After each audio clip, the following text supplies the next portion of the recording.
Dear Reverend Bishops, dear my colleague priests, dear parish priests, dear provincials, General Councillor, FCC community, and other sisters from different communities, dear friends of Rani Maria, I am here as a lawyer and also a person who stands for the values of the church. I was presenting maybe for the last week the questions on justice. And last month we had organized a national meeting only on the question of justice. And my colleague, Father Cherian, in Rome, who takes care of the canonization process, and to him a question was asked when he presented a paper. Did Sister Rani Maria die for the sake of faith? Is it out of hatred towards faith did she was murdered? And this question continued to also alert me. Many of us think that it was not, because that is a fundamental question. If she died for faith, immediately she can be declared a saint. Yes. Now I was asking, when I came here also, to many, did she die for faith? Yes, Father. You living witnesses are telling to us powerfully, yes, she lived for faith. And the face of the faceless, when we saw it in Christ University auditorium, complete silence, and the people were crying at the last moment, who stood for faith, a woman's courage against those who were oppressing her. And wherever this film was shown, face of the faceless is saying volumes. Yes, she showed the face of Christ, and she stood for the face of the faceless, the weaker sections, the oppressed, the suffering, and who do not have voice. And that's why the last woman who came here is another figure, no voice for her. And my sister Starly, she is a typical character. And I don't know how she can be characterized. She was my school teacher. And she taught me when I was a 5th standard, 6th standard, and 7th standard. And now she is in 80s and I am in 70. So much of difference is there. And when the news came, Sister Rani Maria is murdered, our family members got shocked, because she was one of the counselors of Sister Starly.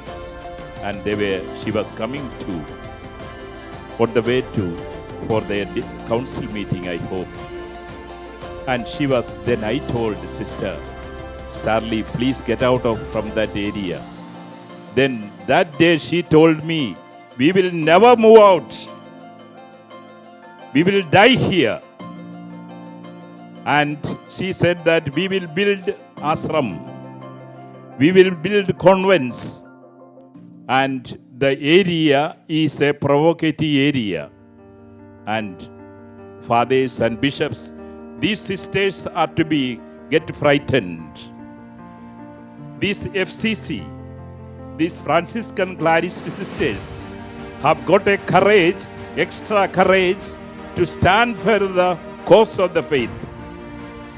All of us have no other choice. Predicate Evangelium, Pope Francis told. You preach the gospel. You have no choice other than this.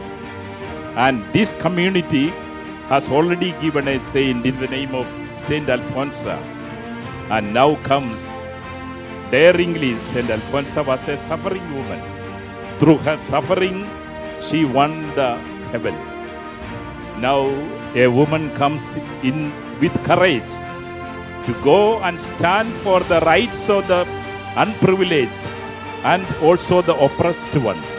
And that is what Sister Rani Maria has done.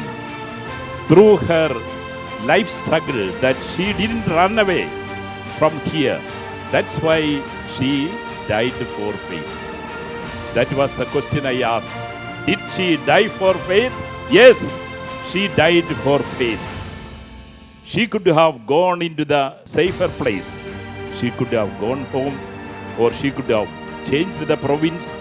And you, dear sisters of Amala province, you are showing the excellent courage of being. And dear fathers, I am thrilled to see the fathers. I was observing all through, right from the death of this Sister Rani Maria, how collectively you are doing the witnessing for the Lord. What else we need? It's a time the church needs to be grown in India. We remain 2%, 2.5. We don't grow further. Why? There are so many Rani Marias are missing. We escape. And already in the Indian context, the atmosphere is already built up. And get ready for it, because we are going to be rewarded because of the murder, maybe other challenges, because we need to stand for the faith. Predicate Evangelium. Preach the gospel. That is the apostolic constitution given by our Pope Francis, who is in the deathbed. No, we should always remember this conscience of the world, Pope Francis, and remember in your prayers to get again his inspiration for us for years. The Lord will guard him and will give him the strength. I thank you for this community. I thank you for the priests here and the shepherds. Dear bishops, you have the smell of the flock. You have identified with the people and you show the simplicity. That is what the church needs. Such leaders will be the great leaders for the church. And we will be with you to take us ahead, to stand for the valleys of the cause and the cause of the Lord. And we will witness again great martyrs, because our sister Jyoti said, the blood of the martyrs is the seed of Christianity. That was the slogan of the first and second centuries. And now in the 21st century in India, that should become the blood of the martyrs is going to be the seed of Christianity in India. We will not be coming down. We will face the consequences and we will stand by it. So I just bow before you for your existence here, for your proclamation here, and also for your powerful witness that you are doing. Hearty congratulations, dear sisters, dear brethren, and dear bishops, and dear priests. Thank you. Thank you, everyone.